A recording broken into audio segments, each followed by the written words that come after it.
നാളെ ജൂലൈ 2-ാം തീയതി ബുധനാഴ്ച ദിവസം വിദ്യാഭ്യാസ സ്ഥാപനങ്ങൾക്ക് അവധിയില്ല. മഴയുടെ ശക്തി കൂടുന്നു. അതിൻ്റെ ഏറ്റവും പുതിയ അപ്ഡേഷനാണ് ഇന്ന് നമ്മൾ നോക്കാൻ പോകുന്നത്. വീഡിയോയിലേക്ക് വരുമ്പോൾ വീഡിയോ ലൈക്ക് ചെയ്യുക, ചാനൽ സബ്സ്ക്രൈബ് ചെയ്യാൻ വേണ്ടി ശ്രമിക്കുക. സംസ്ഥാനത്ത് ഇന്ന് ജൂലൈ 1-ാം തീയതി ചൊവ്വാഴ്ച ദിവസം കാസർഗോഡ്, കണ്ണൂർ, മലപ്പുറം തുടങ്ങിയ ജില്ലകളിലൊക്കെ അത്യാവശ്യം തോതിൽ മഴയായിരുന്നു ലഭിച്ചത്. എന്നാൽ ഇപ്പോൾ ഇതാ ഏറ്റവും പുതിയ അപ്ഡേഷൻ പുറത്തുവന്നിരിക്കുകയാണ്. നാളെ ജൂലൈ 2-ാം തീയതി ചൊവ്വാഴ്ച ദിവസവും കേരളത്തിൽ മഴയുടെ ശക്തി കൂടുമെന്നാണ് കാലാവസ്ഥാ നിരീക്ഷണ കേന്ദ്രം അറിയിച്ചിട്ടുള്ളത്.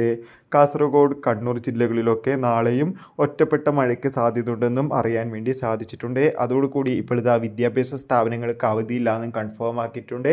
പകരം നാളെയും റെഗുലറായി ക്ലാസ് ഉണ്ടാകുന്നതായിരിക്കും. എന്നാൽ കോട്ടയത്ത് ദുരിതാശ്വാസ ക്യാമ്പുകൾ നടക്കുന്ന വിദ്യാഭ്യാസ സ്ഥാപനങ്ങൾക്ക് മാത്രമാണ് അവധി പ്രഖ്യാപിച്ചതെന്നാണ് അറിയാൻ വേണ്ടി സാധിച്ചിട്ടുള്ളത്.